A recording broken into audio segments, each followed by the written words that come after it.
After many years of multiple failing restaurants, murders, and killer animatronics, Fazbear Entertainment Incorporated tries one last time to revive Freddy's. The company would go back to their original location after months of being left to rot, so they repair and refurbish the abandoned location for reopening.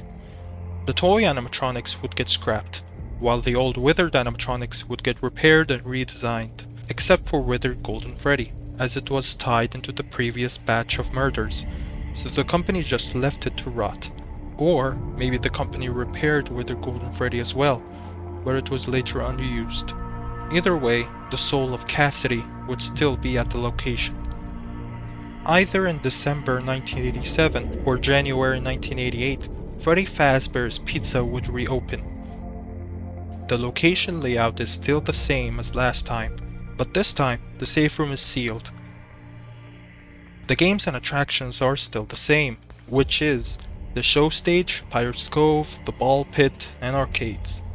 The returning characters are Freddy Fazbear, Bonnie the Bunny, Chica the Chicken, and Foxy the Pirate Fox, with hidden characters being Golden Freddy and Spring Bonnie sealed in the safe room. The animatronics would move every night looking for revenge. Phone Guy would become the first night guard of the location. He would work for a week, then other guards would work there. Throughout the years, there wouldn't be anything major really happening. The restaurant would constantly get most yummiest pizza recipe every year.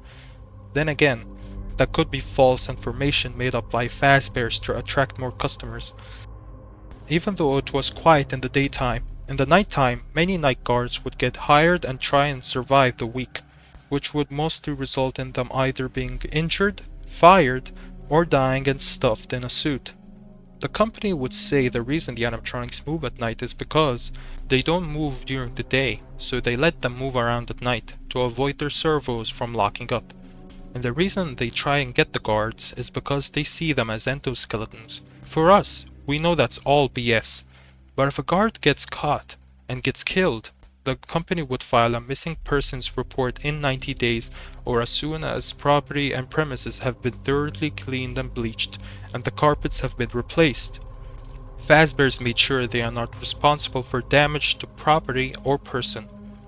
But unfortunately for them, the restaurant would get less and less customers and earn less and less money each year because of their bad reputation. Fazbears knew the restaurant wouldn't survive long, so they try and find a buyer to sell the place. For 6 years, Freddy's would stay quiet from the news and no big incidents would occur, though this year they would be the cause of making the job as a security guard the most dangerous profession in the United States. And finally, after all these years, Fazbears would announce that the restaurant will close by year's end, and they had no luck in finding a buyer. On November 1st, 1993, Phone Guy would become the night guard again for one final time, so he leaves pre-recorded messages for the next guards to help them survive the night. But unfortunately for him, his luck would finally run out. On November 4th, on his 4th night, he would get teamed up by the animatronics and stuffed into a suit. Phone Guy lasted 10 years with the company. On November 7th, 1993, Michael Afton would apply for a job for Freddy Fazbear's Pizza to make ends meet. And free pizza. Michael would be known as Mike Schmidt, so to not be associated with his father. He would get hired and be given a security logbook. On the night of November 8th, Mike starts his first night. He would hear Phone Guy's messages to help him through the night. When the animatronics see Mike, they get real angry and aggressive, as Mike looks really similar to their killer, so they act more aggressive than they normally would. During Mike's shift, the spirits of Cassidy and Crying Child would communicate with each other via ghostwriting on Mike's logbook. Cassidy would try to help Crying Child, who is in a plane of existence called the Flip Side, to remember his past, since some of Crying Child's memories latched on to Fredbear and the other animatronics. Cassidy would be able to see those memories and try to help him remember it to get their happiest day. Mike would survive 5 nights at Freddy's and would get paid on November 12th. Then he would do an extra night for more money, so Fazbear's rewards him with an extra 50 cents. As a result, Mike would take matters into his own hands and tamper with the animatronics AI to make them more aggressive, because he thinks he's better than everyone. He survives the night and his reward is a pink slip. Mike leaves. In late December 1993, Freddy Fazbear's Pizza would close down for good. The characters would be left to rot with the rest of the building. On July 1995, William Afton would break in the abandoned location. He wanted to dismantle the robots for their remnant metal. He sees that the souls lay dormant and not moving, since no one comes to the location anymore. Shadow Freddy would show itself to William, and they both work together to dismantle the animatronics. William unseals the safe room to hide, while Shadow Freddy wakes the dormant souls and lures them to the safe room. William would destroy the animatronics and take their possessed metal.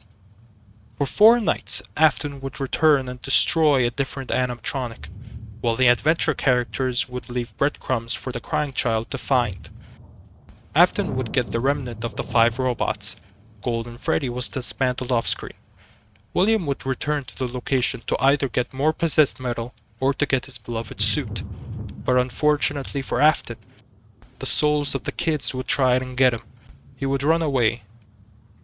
Then he gets into Spring Bonnie suit to trick the spirits, but due to the worn out spring locks and the rain outside seeping in, Afton would get spring locked and be left for dead. The spirits would leave, but Afton would cling on to life.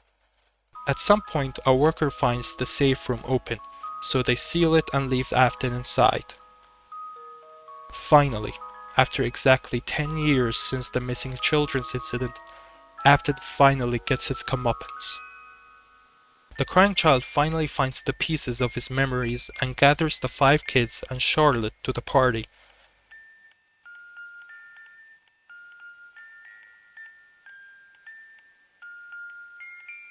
The soul of the crying child would be freed, and what's left of the 5 kids' remnant inside of their old animatronic shells would be released. But unfortunately, their souls were still attached to the fun times, and Charlotte stays behind to find Afton. Throughout the years after the restaurant's closing, the old building would get bought out by different people, making it into different restaurants. Then one day, a guy named Jeff would buy the building and call the location Jeff's Pizza. In the year 2020, a kid named Oswald, who regularly goes to Jeff's Pizza, finds the old original ball pit, with a sign on it saying, "Do not use." So Oswald dives in and puts his whole body inside. Due to the many agony that is contained in the ball pit, Oswald would see an old memory of Freddy's during July of 1985. He would be able to interact with the memory and play games and have fun. Then one day, Oswald would go in the ball pit again and sees a twisted version of the missing children's incident. People would run and scream and chaos ensues. Oswald would see Spring Bonnie. Spring Bonnie tells Oswald to follow him. Then when Oswald follows it, Spring Bonnie opens a private door and Oswald sees the 5 kids and Andrew grouped together. Oswald runs away and Spring Bonnie chases him. Oswald dives into the pit and is pulled out of the twisted memory. Oswald's father comes to pick up his son, but the agony-infested Spring Bonnie comes to the real world and takes Oswald's father and buries him in the ball pit. For the next few days, the rabbit replaces Oswald's father, and everyone else sees him as his father, rather than an agony-infested Golden Bonnie. Then Oswald finally gets the courage to face Spring Bonnie. He goes back to Jeff's Pizza and finds his real dad inside the ball pit, unconscious. Spring Bonnie comes and attacks Oswald, and after a bit of fighting, the creature ends up hanging itself on the pit's ropes from above. It dies. Oswald's dad wakes up, and both of them leave to go home. Oswald looks back at Spring Bonnie and sees that whatever was inside the rotten suit was gone. Jeff's Pizza will close shortly after this incident. In 2023, Phone Dude arrives at the abandoned location to find real animatronics. They get help from one of the people who worked on the building decades ago, and he leads them to the sealed safe room. They open it and find the old, rotten Spring Bonnie suit. They take him away for Fazbear's fright. While there are some things in the Fright's epilogues that tie into the original Freddy's, it would make the video too long and confusing, so I'm just gonna skip to the end of the epilogues. The stitchwraith, possessed by Jake, arrives at Jeff's Pizza.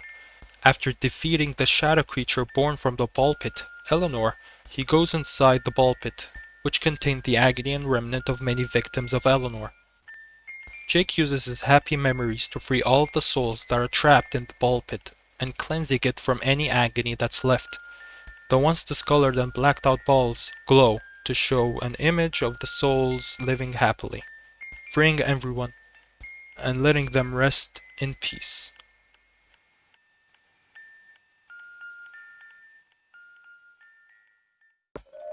Now let's go on the scoreboard. Freddy's lasted 5 to 6 years, which makes it the longest running Freddy's location in the franchise. An undetermined amount of dead guards, one dead phone, the birth of Springtrap, Crying Child's soul being released, Eleanor cosplaying as Spring Bonnie, and the release of multiple souls from the ball pit, removing any evil that's left. Thank you so much for watching this video. If you liked it, please like, subscribe, all that jazz, and yeah, see you on the flip side.